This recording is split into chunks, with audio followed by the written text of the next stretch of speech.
Hello, everyone out there in podcast land. Welcome to the Front Row Movie Reviews. And I'm starting that way because we are doing a joint venture here with Front Row Movie Reviews and Gray 17 Podcast to talk about Star Trek Picard Season 3.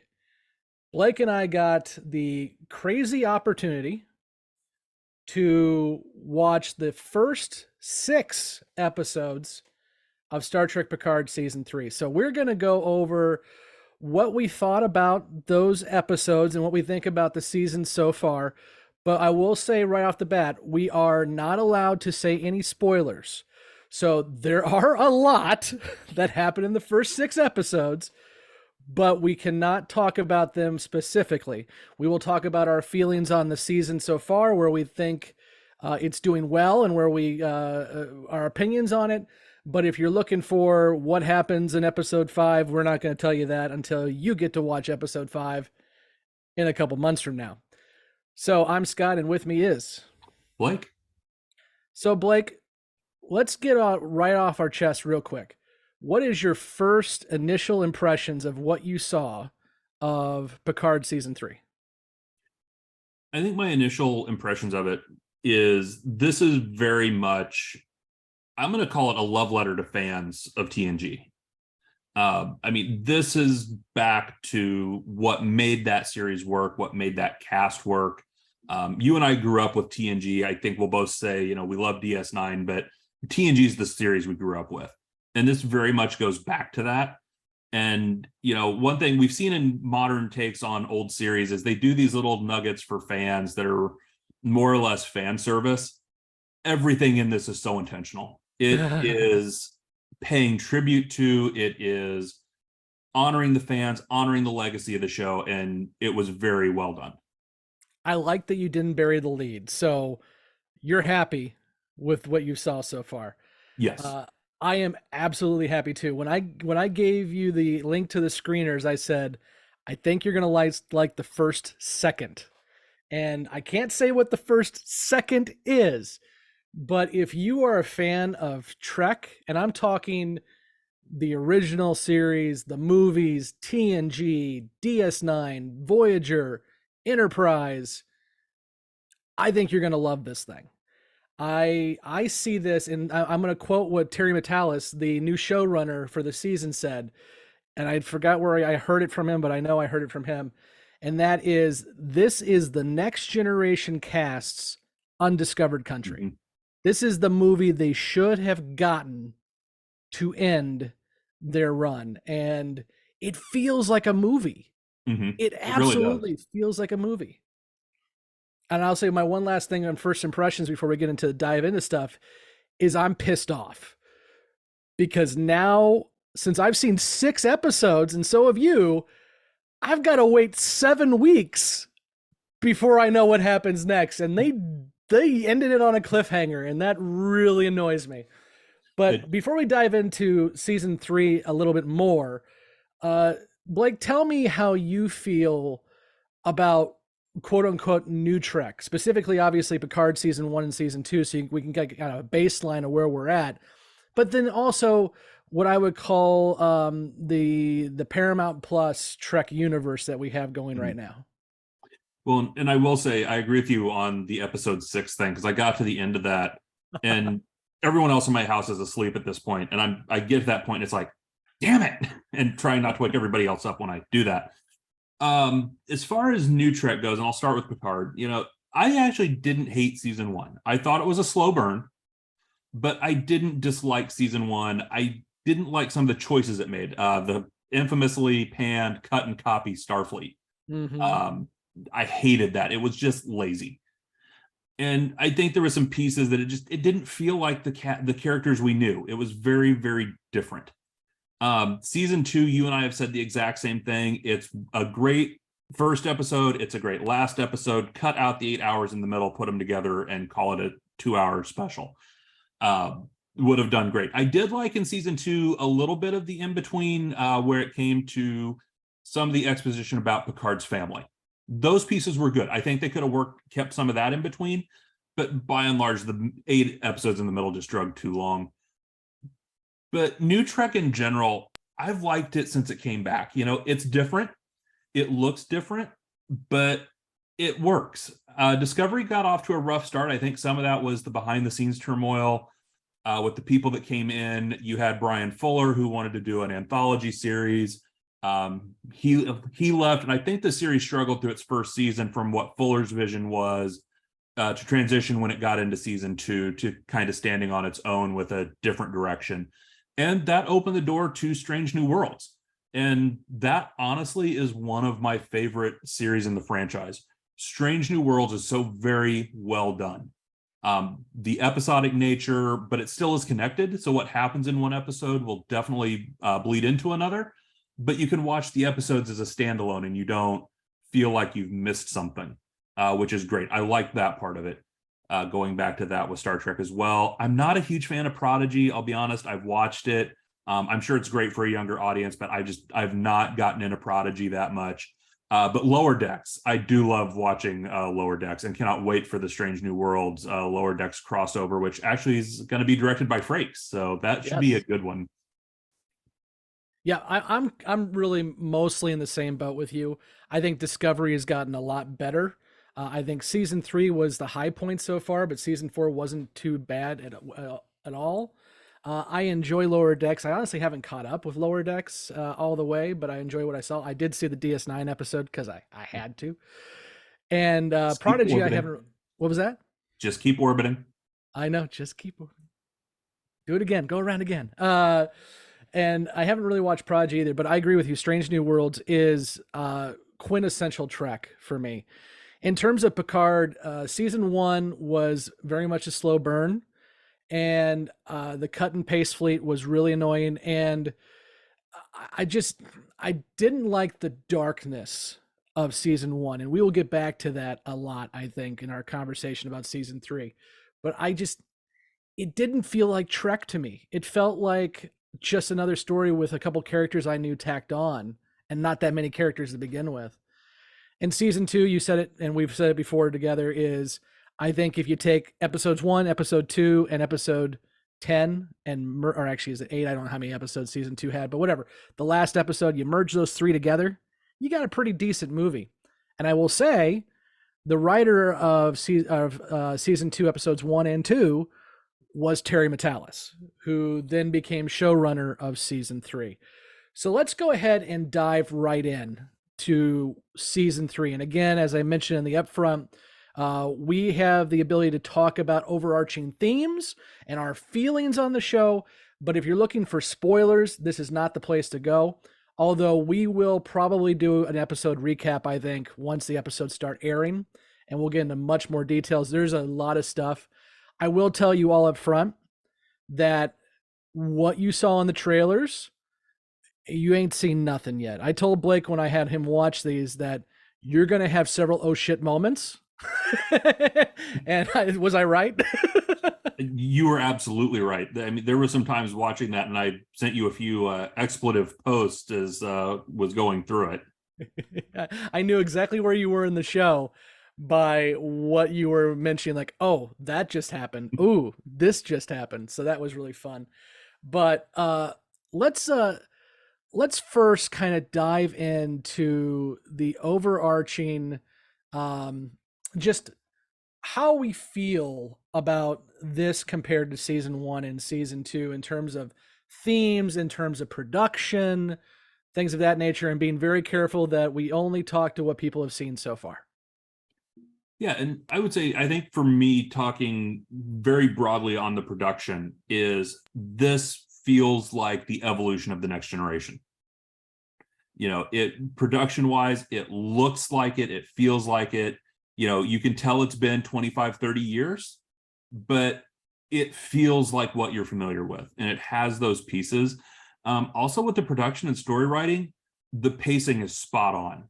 I mean, there is no point during these first 6 episodes where I'm sitting there going, oh God, we're still doing this. We're still here, and I think you and I both had that in some prior seasons. And there was no point during this where it was that kind of just a slog of, oh God, why are we still here? Yeah, I think that is one of my biggest points that I got as watching this is I realized the pacing is just different. There is an intentionality, as I think you mentioned, and there is a drive towards what's going to happen next. We're not, I'm sorry, we're not having a show tune in the middle of an episode for no apparent reason. God. We are getting plot points fed to us at a good clip, and it's not something where an issue that is in episode 1 isn't going to be an issue per se in episode 6. Our characters are moving, the plot is moving. It doesn't feel like a 2-hour movie being stretched out to 10 hours. It does feel like a movie, though. And that's the other thing I want to just hit on first for me is the production value. It's a different show. Flat out, it's a different show. The lighting is different, and I will say the trailers make it look darker than what it is. And that was a concern of mine, is like, okay, I don't care how much this guy's going to improve the storyline if it's still going to look like it's, the same old thing. It's not. Now, I will say it's not bright like TNG, but think the difference between All Good Things and Generations. That's the difference here. Mm-hmm. It's not the bright lights of a TNG TV show, but it sure as heck looks like Generations, First Contact specifically. And along with that, no more cut and paste fleet. Yeah. They put some time, and we've seen a couple of the ships already. We know from the trailer, the Titan A is in there, a Neo Constitution class, and boy, I wasn't sold on it in the trailer, but man, that ship's a beauty. Yeah. And then we know the Enterprise F is in the show, but there are other ships, and I can't tell you what they are, and it really annoys me because there's some really fun ones, but there is no copy and paste fleet. We have some classes we're well aware of. We have new classes, and it just looks like they put more time into it. It looks like the folks who did this cared. Well, and that's even the team they brought back. I mean, it's well known.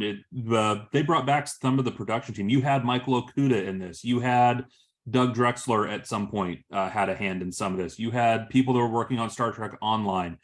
So they had all of these people that have worked on this stuff before and who know it so well, all contributed into doing this. And it shows. It really does. I will say, whoever cut the trailer, masterclass in how to do a trailer, by the way. Yeah. It's one of those trailers where you think you know more than you do. And I don't think it's a spoiler to say that I would say 99% of the trailer is from the first couple episodes. So you ain't seen nothing yet.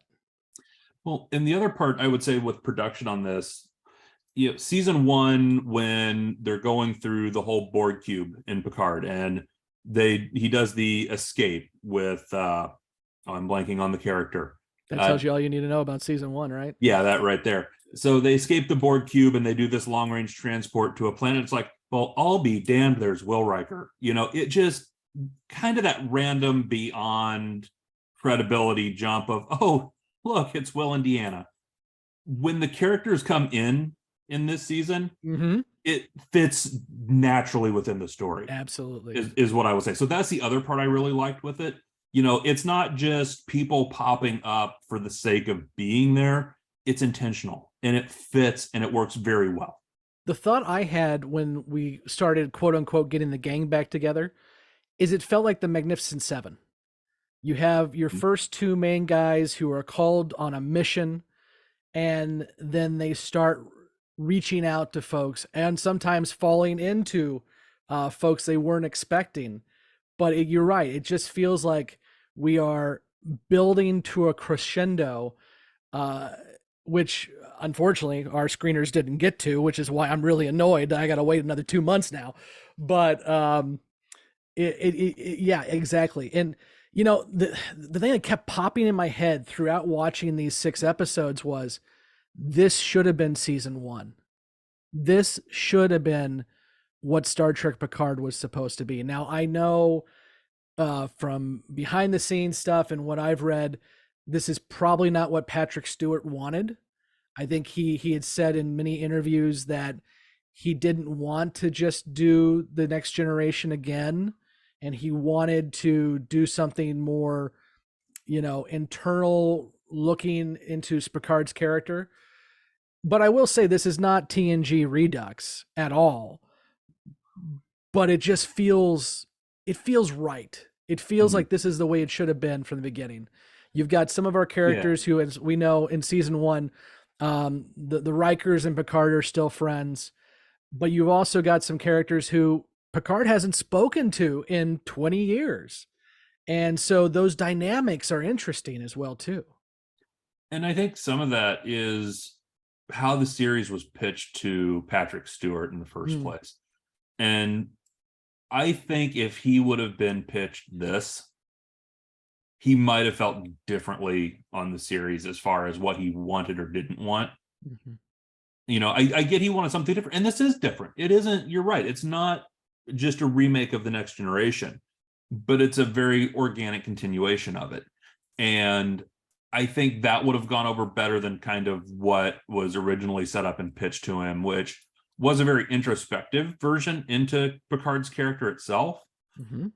but just landed really flat with, I think some of the creative crew that was behind the scenes didn't get what they were working with, that they didn't get the characters, that they didn't get what the fans were expecting. Mm-hmm. And it didn't feel like what we knew. It was, I would even go so far as say it wasn't even Picard in season one. Not until later, anyway. Mm-hmm. Mm-hmm. Yeah, I think a lack of passion for the project, maybe. Not so much in the actors. I think, Stewart and Frakes are obviously passionate about what they do, and Sirtis was in season one as well. And of course, Spiner was in all, and we know from the trailer, all three seasons in one shape or form. Um, but there was just a lack of caring about what came before in season one, season two. And I've already said it, but in the first literal second of this show, you're told as a fan of what came before, we get it. We understand.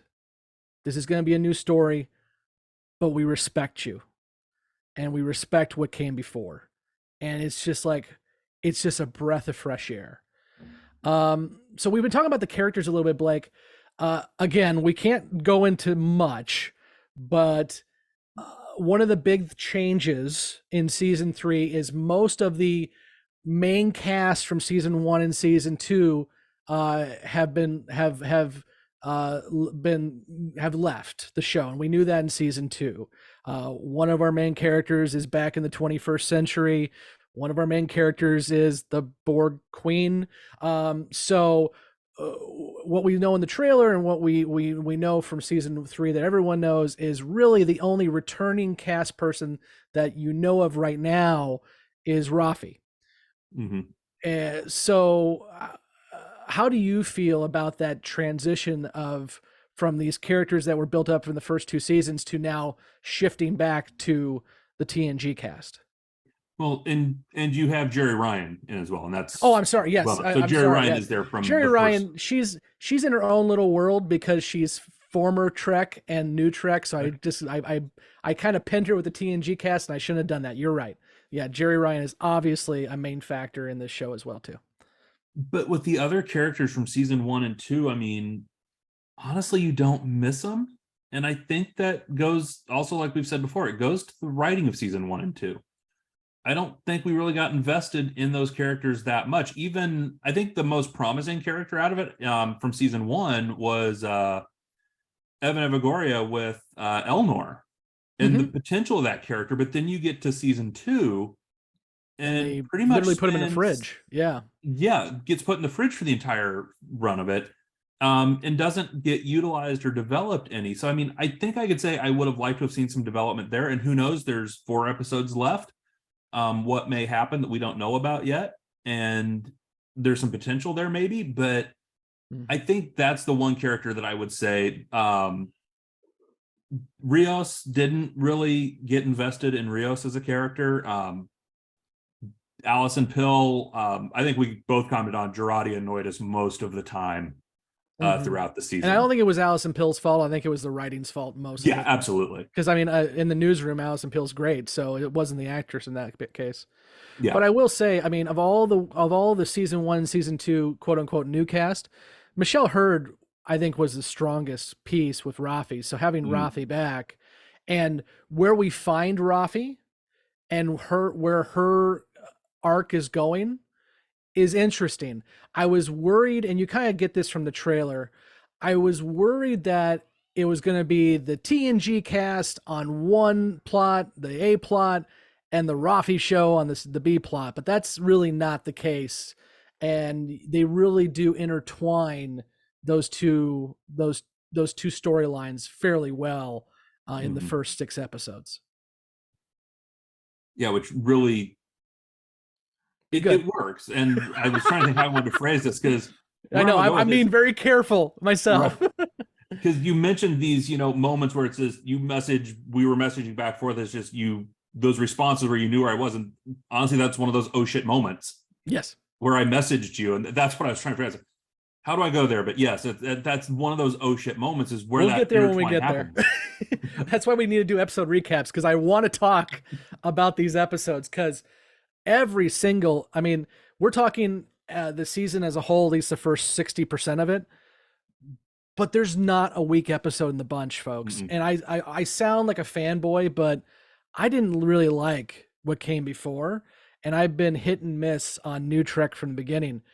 There's not one bad episode. I didn't look at my watch once. I watched 6 hours of Picard 2 nights ago, nonstop, and I was upset that it ended after 6 hours. A couple of characters I want to hit on, and again, we can't get into too much detail, but we do have several new folks that you do see in the trailer. Amanda Plummer as the captain of the villainous ship, uh, which actually, I'm looking at Wikipedia and her name is listed, so I'll say her name is Vatic because it looks like it's public. We have Ed Spielers, who they have not told you who that person is yet, so we won't talk about who that person is. But then we also have Todd Stashwick, who is Captain Shaw of the Titan, and then we have the LaForge girls. One played by Micah Burton, which is LeVar Burton's daughter, and then another LaForge daughter, which is played by Ashley Sharp Chestnut. So those are the main folks that people know are going to be in the show based on the trailer. Any highlights from those folks that we can talk about at this point? What I Yeah, because one, Amanda Plummer, obviously her dad, Yeah, General Chang from the Undiscovered Country, Christopher Plummer. Yep. Christopher Plummer, and he was absolutely great in that as a villain in Star Trek. And I was looking for the quote real quick because it is an open quote that's out there from Batalis, I believe, is Amanda Plummer played the quintessential Star Trek villain Mm-hmm. and does it very, very well. Yes. And so I don't think they could have done that better. Mm-hmm. And with the way, even what you see in the trailer of her within that role and the mannerisms and the acting, it just comes across in such an unnerving way. Yeah, and she's not. You're right. She is a quintessential Trek villain, but unfortunately, a lot of times the Trek villains are a copy of Khan, and that's the way it's been for a long time. We need a villain. Well, Khan worked, so let's make Khan again, and that's not the case with Plummer's character. Uh, Her character has a different reason for doing what she is doing, and that reason, as we learn throughout the season, starts to make sense, and there's a puzzle there. And when the puzzle starts taking shape, you're thinking to yourself, oh, this is where they're going, really? And it's refreshing, but also it's not refreshing. And I mean, it's refreshing to you watching a story, but where they take it, you're like, oh, these guys understand Trek. Cool, Mhm. cool. The other one has been really a standout, and I will say he actually messaged us on Twitter a little bit ago, so I'm a little dumbfounded that he said hi, and that's Todd Stashwick. You don't get much of Captain Shaw in the trailer, but I really enjoy what he did with that role. Well, I can't say nearly anything, but I really enjoy what he did with that role, and I think he's going to be one of the standouts of this season. Mm-hmm. I would agree with that. And the other one, which we can say even less, is Ed Spielers, who we see in the trailer. There's a lot of people making assumptions of who he is, and some people are right and some people are wrong. But again, to what you said earlier, Blake, when we find out who he is, it makes sense. Mm-hmm. It's not like oh, well, that's dumb. It makes sense. And that's the other thing I can talk about. Oh, go ahead, Blake. And his acting in the role is, I will say, I think there are casting choices they could have made of an actor who could not support that role. Yeah. And I think his portrayal of it, and given who that character is, he has the acting ability to pull it off. Mm-hmm. Mm-hmm. And that was another thing, because that had a potential for a weak spot in this. It really did.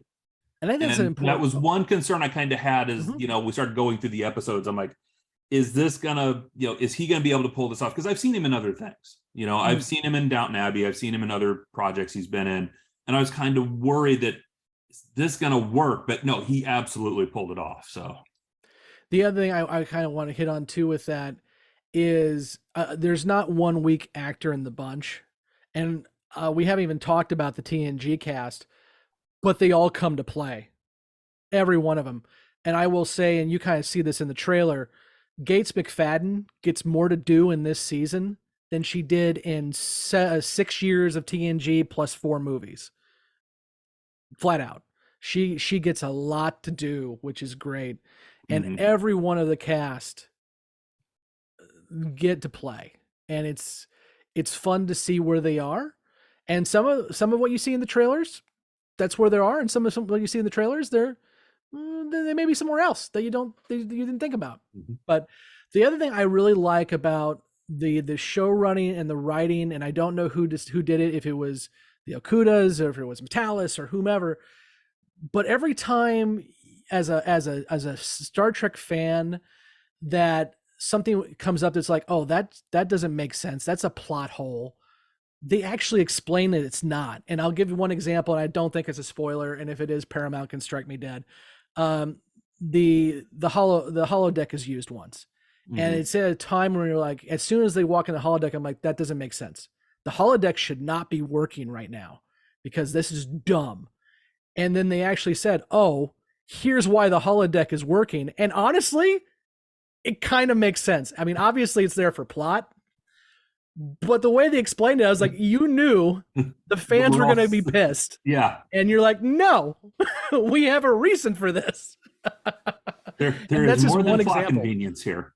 Yeah, I mean, it's still plot convenience, but at least they understand that the nerds like us are going to be like, now explain to me how that happened. Well, we will right now in dialogue why that happened. And it's so well put together. And yeah. The other thing I want to hit on, and then we can just kind of free range it here, is I really want to talk as much as I can, which is not much, about the music. And the composer of this, Stephen Barton, I think he knocks it out of the park with these pieces of music. And it can be very easy to just be aping what came before, but he doesn't. But I mean, if you are a fan of what's come before in Trek, you are going to really appreciate what Stephen Barton is doing with this score. And if you're a person who thought the season 1 and season 2 Picard scores were meh, I think you're going to be happy. Blake, what do you think about that? Yeah, because I will say right from the very first episode, there is a specific point listening to the score that I pretty much sat there and went, damn. Yeah, they did it.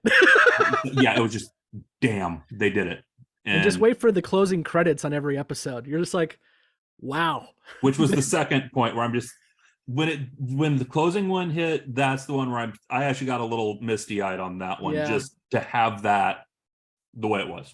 I think we can safely say, because as soon as somebody sees the opening credits and then the closing credits of the first episode, um, we are back to the TNG, which is the Star Trek, the motion picture fanfare, a lot more than what we get in season 1 and season 2 of Picard.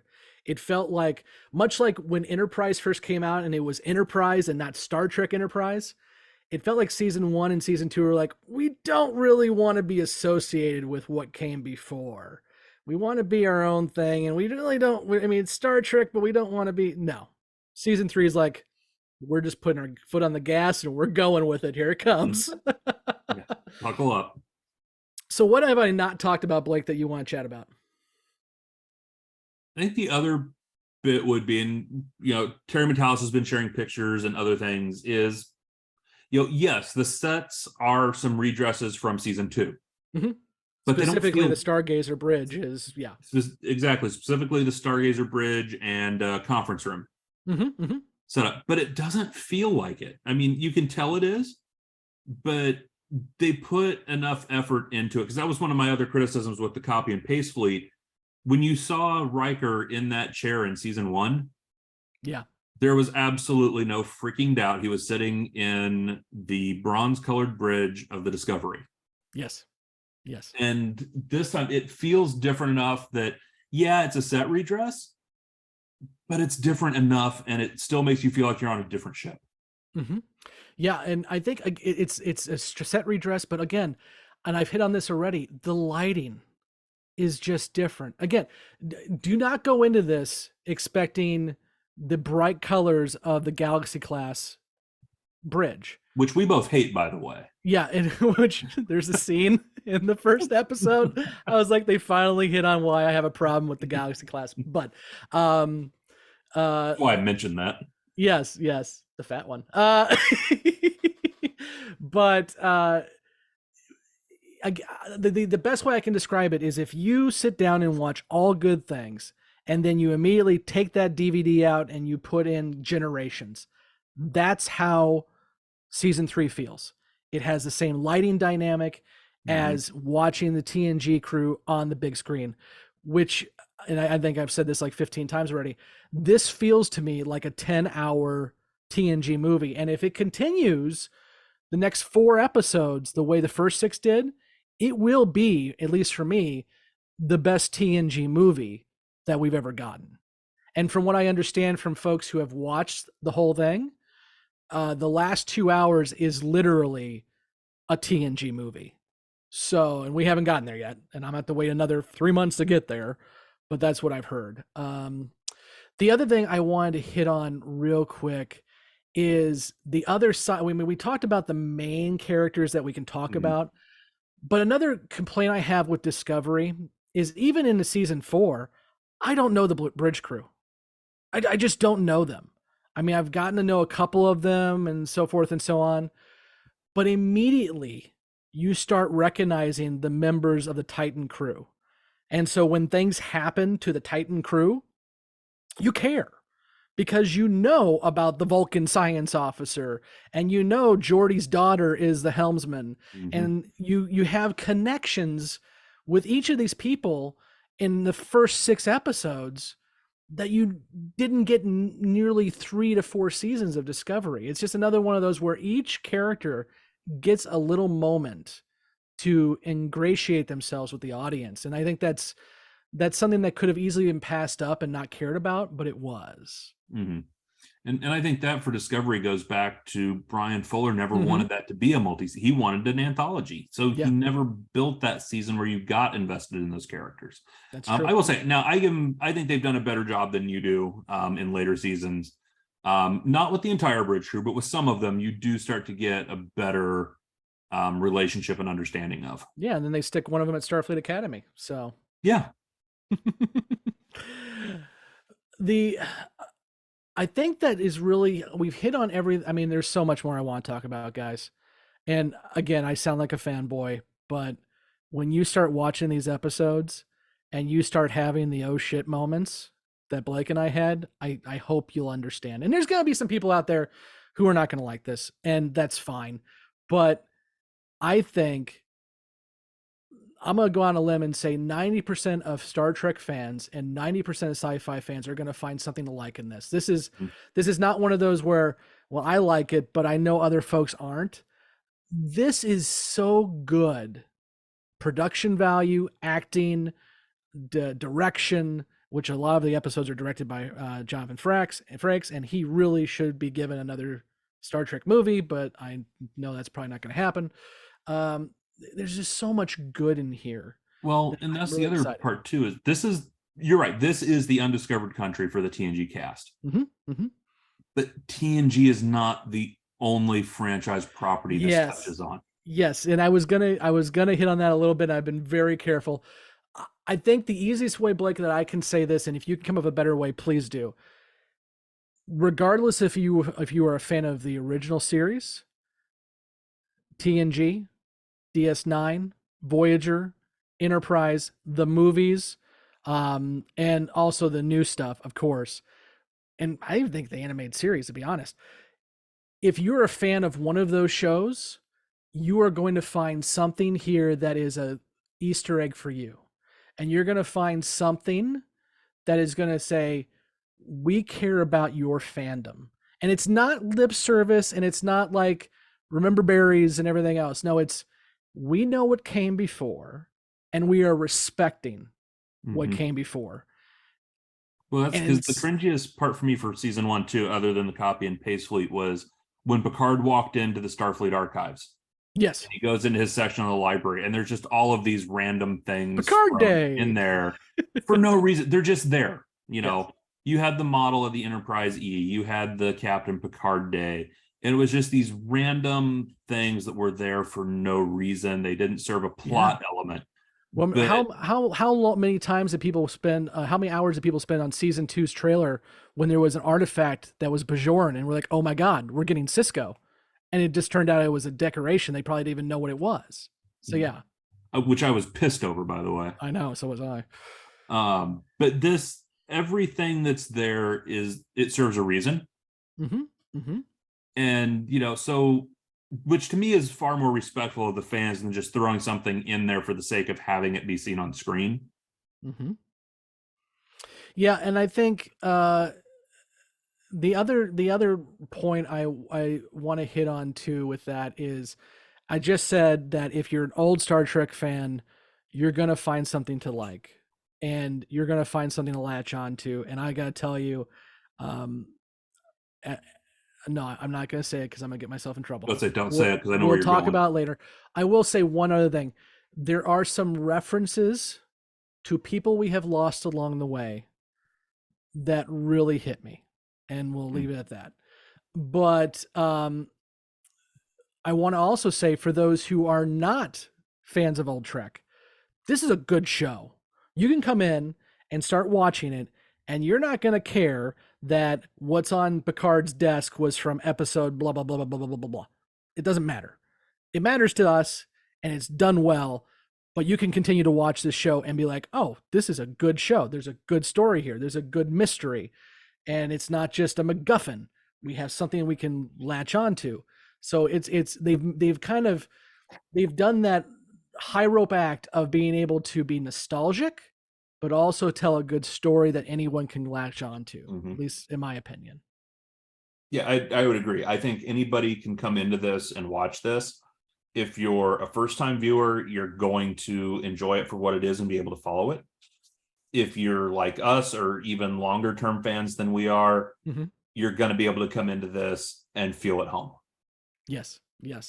And I think, obviously, the fans of the next generation, you got a bad deal with, I mean, whether you like Nemesis or not, I don't think that's the way you end a franchise. You got a bad rap. And I think this is going to make up for it. I really do. But also, I can see if this does work, and I don't know what happens in the last 4 episodes. I don't know what happens to the characters and all that.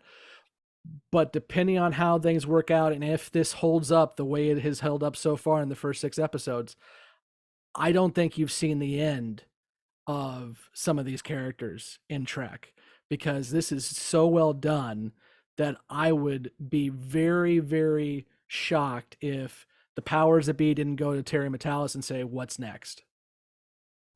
Mm-hmm.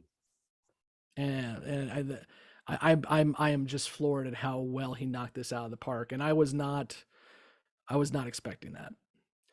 But Yeah. Blake, I think, do you have any parting thoughts that we didn't hit on before we close this up? Not so much on season 3 that we can say, but Yeah. what I will say is you and I had a chat very early this morning after I got done watching this. Yes, you were up until about 2 a.m. watching this for me. I Yes. appreciate it. And you and I had the idea to do Gray 17, what, 2-3 years ago? Yes. And finally, through the pandemic and everything else, we said, let's do this Babylon 5 podcast. We have no idea where this is going to lead or what we're going to get to do with it. Maybe we'll have 100 or so people listen, but we'll hang out with our friends and we'll talk about these things that we love and have a passion about. And now we're doing this. Yeah. Damn, what a ride we've had. It's crazy, isn't it? A bunch of nerds got to be some of the first people in the world to watch this. And not only did we get to watch it, but it was damn good. Yeah. It's damn good. And I'm still pissed that they only gave me 6 episodes. It's gonna be a long 2 months for the two of us. I know, because we're gonna have to watch everyone freak out about what happened in this episode. I'm like, oh, you ain't seen nothing yet, folks. Well, and we have enough other Star Trek fans in our regular podcast crew that you and I are gonna be sitting there and we're gonna be listening to them spout off about this. Yeah. And you and I are gonna be going, can't tell you nothing. Yep. It's kind of like listening to the newbies on Babylon 5. You're right there, you're wrong there. No, that's way out of that's not happening. Oh, you can't believe how close you got on that one. Yep. Well, we'll go ahead and wrap it up there, Blake. I think depending on how the reception is on this sucker, I would love to come back and talk every episode with you when we can. And we'll be able to talk about it once it starts airing on Paramount Plus. But again, I think the key thing here is this is some of the best Trek that has come out in a very long time. And I'll go one step farther. This is just good TV. And you owe it to yourself, even if you were not a fan of season 1 and season 2, even if New Trek just hasn't been a thing for you, go watch Strange New Worlds and go watch Picard season 3. And I think you're going to be happy. And I think it's 2 completely dynamically different shows, but they both fit in this new paradigm that we have. And it's really nice. So until we talk either Babylon 5 or Star Trek, I guess, I've been Scott, and with me has been Blake. And you can find all the information about the Front Row Network as well as Gray 17 podcast in the description below. Thanks so much. Picard season 3 starts February 16th on Paramount Plus, and I recommend you watch it because, again, that literally first second, is a doozy. Thanks, everybody.